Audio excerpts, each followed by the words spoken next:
guys, Rebel Engine 95, recording live from the Love County Prison Cell. So, uh, last video I did with the Weiss versus Mitsune prediction, I mentioned, I'm not going to give a spoiler warning, it's my videos, nobody cares.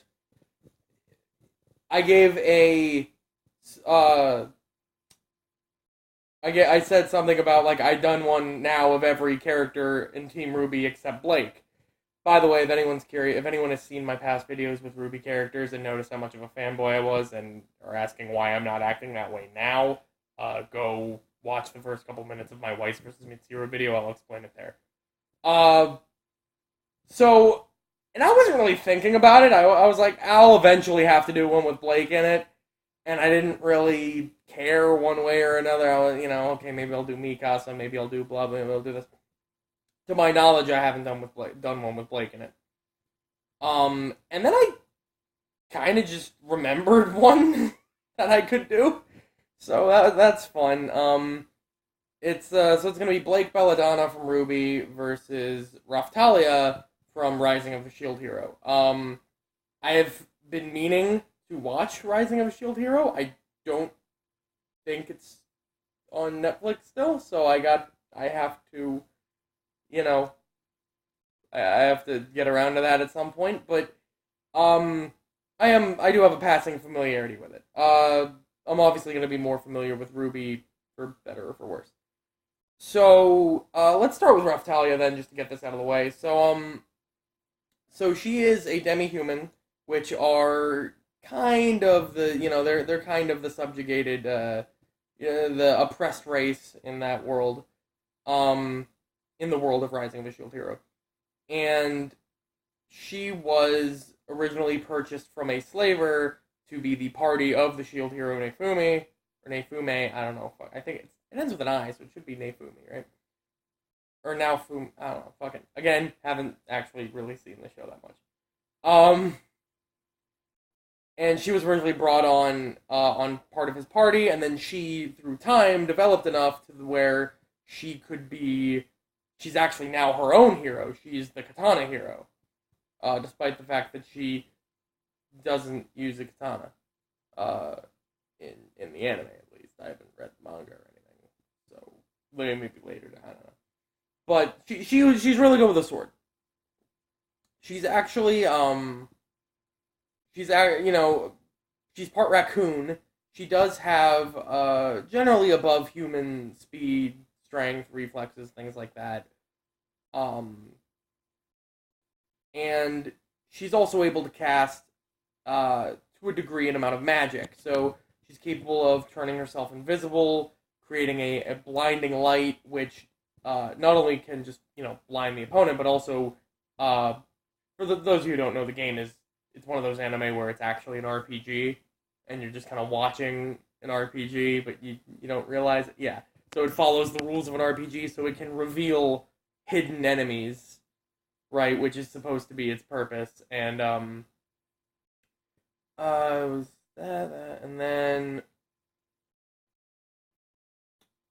everything else, I believe, was specific to the world she was in.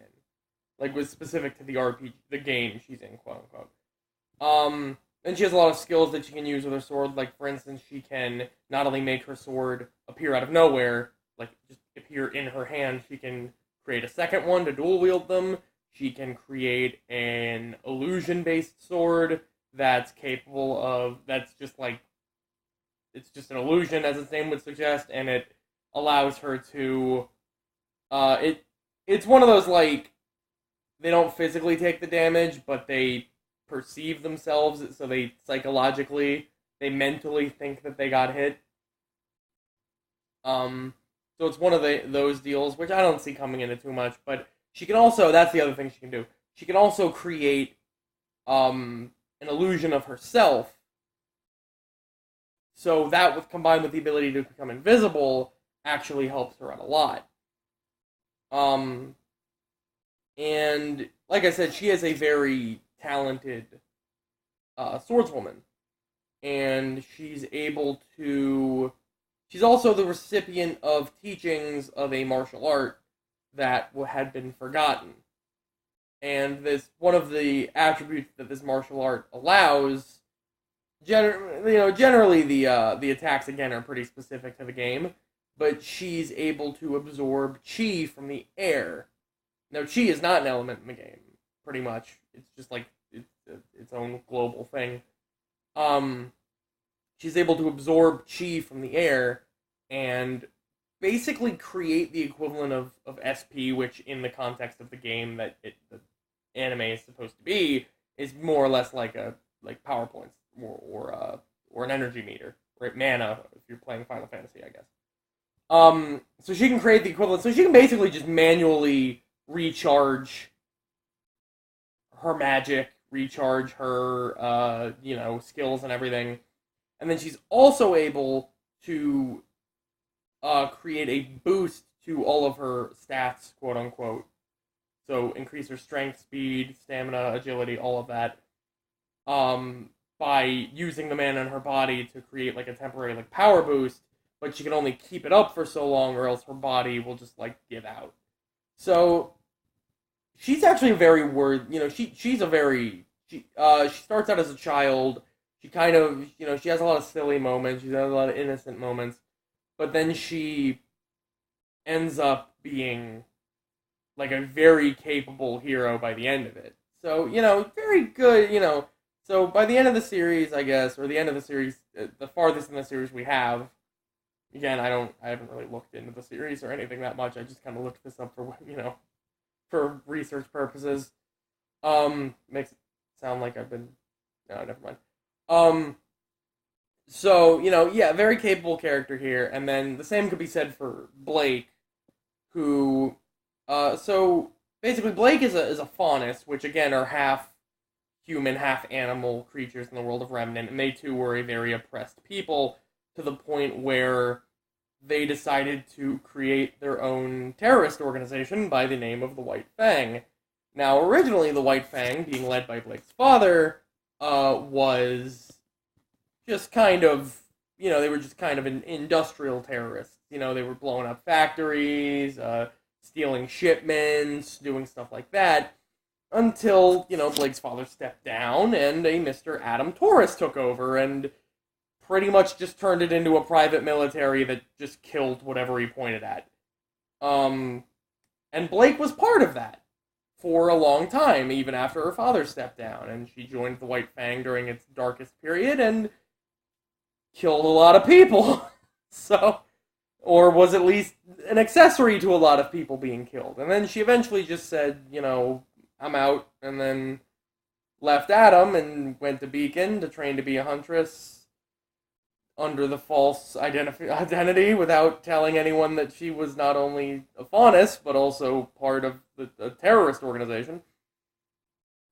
And, yeah, so, now, to do that, she had to have a lot of skill. And she does, but a lot of that is attributed to her faunus heritage, which, generally the faunus adapt the traits of some of the traits, I should say, of the animals that they are based off of. So Blake, for instance, she has, heightened balance, heightened reflexes, heightened agility, senses, and any Blake fanfic worth its salt will tell you that she also goes into heat and has a textured tongue. But aside from that, she also has her aura and a semblance. And also an inherent ability of faunuses is to be able to see I don't know, is to be able to see in the dark. But like I said, she has aura and a semblance. Now, aura, I've explained before. Hell, they've explained it before, and they're probably going to explain it in like 2 weeks. That aura is able to, absorb most of the damage from kinetic hits. It's able to, slightly heal over time.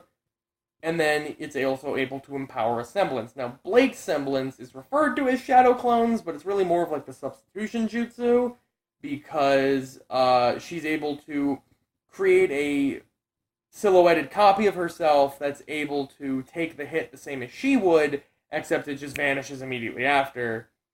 But it does have a physical presence. It's almost like an after image, or a prior image. I don't know. Where she can just create it, back out, and then, it takes the hit for her. She also is supposed to, approximate a ninja, so she has a lot of, she uses a lot of stealth tactics, and being a terrorist, she uses a lot of dirty tricks and stuff like that. She likes to, trick her opponents. When she actually fights.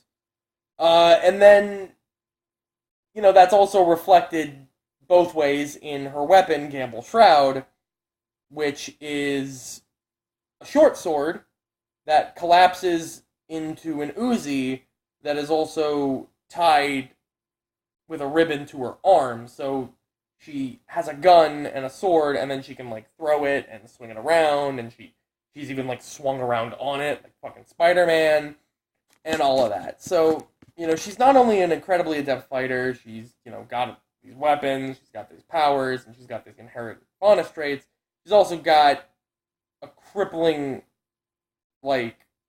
abandonment issues, and kind of runs away from people she loves and all of that, but, that's not really going to matter here. So, who do I think would win in this case? So, this is actually there are some interesting checks and balances to this fight. So, Raphtalia actually has a lot of outs to a lot of Blake's methods. So, Raphtalia can create a blinding light, which would enable, so if Blake is hiding, she'd be able to find her. And she can also match a lot of Blake's abilities with, her illusions. So, creating an illusion of herself, being able to become invisible, which, Blake is able to create, like I said, a clone of herself to take a hit, so that's very similar to that. One advantage Blake does have is range, not only having a gun, which some people might say is just an instant win, but, I think we're following RPG rules that guns just kind of hurt a lot and don't really kill.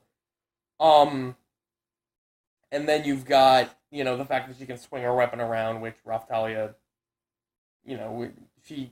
she's very fast. But, so is Blake, so it's hard to really have a one-to-one comparison here. At least without doing the amount of research that would basically just make this death battle. So, using... lost my train of thought here. So, by using that idea that Raphtalia would be able to counter most of the tactics Blake would be using with her magic, that pretty much gives her an advantage in that sense. Now this is going to be a pretty tactical fight, I would think. And then also having the reserves of chi that she can utilize. Now there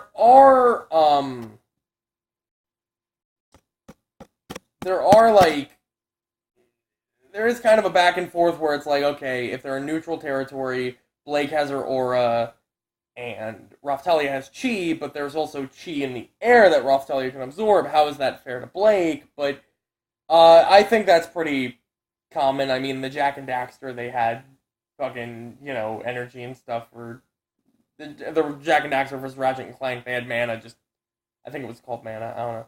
They had just mana just sitting there, so that probably wouldn't be too dissimilar. But who do I think would win in the fight? I think Blake altogether is a better fighter than Raphtalia. Raphtalia is more so just a sword fighter. And Blake, not only has the sword, but the gun, and she can use it like a whip, and she's, actually a physical fighter. She can punch and kick you and all that shit, or she's really good at that at least. So I think she's definitely a better fighter.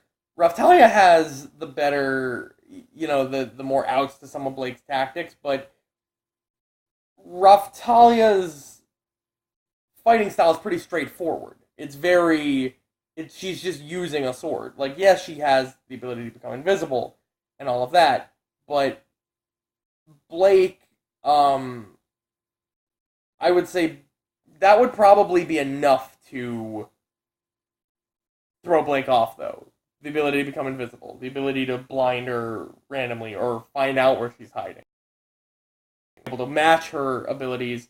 So Blake is a more rounded fighter, but Raphtalia kind of takes away her best. As the fact that, like, Blake does not have a good track record fighting in Ruby one-on-one. Pretty much every fight she's won has been at minimum with another person. Yang beat Adam. I fucking hate that season, but let's be real here. Yang beat Adam. Blake barely did shit. She's lost to Torchwick even with Sun's help, and then only beat him later because Weiss gave her a thing of dust that she never had before. Who else is she, like, Blake, yeah, like I said, Blake does not have a good track record fighting. So Raphtalia isn't amazing, but she's been capable of, showing her own during a fight, though she's very reckless, so she usually, and Blake's kind of the opposite. Blake is very passive and, doesn't, just go right after stuff. So, it's hard to really say. There's a lot of subtlety in this fight, but I would probably give it to Raphtalia, just on the basis that, like, yes, she has a very simple fighting style, but at the same time, she's very good at that. She's kind of just sticking to her guns. And there's not really much Blake can do to... There's not much to, like, take away from her, There's not much to use against her, because it's such a simple fighting style. Whereas Blake employs all of these tricks and tactics, using her semblance and using her ninja, quote-unquote ninja training, that Raphtalia can just counter, meaning that the best parts of Blake's arsenal basically are gone, whereas Raphtalia is so basic with hers that, there's not really much to take away from it. So I would give it to Raphtalia, probably, but this would be a very close fight, I think.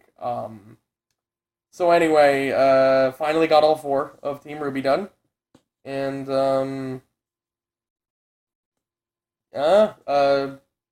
Tekken 7 makes Blood Vengeance canon. Verbal Engine 95, see you.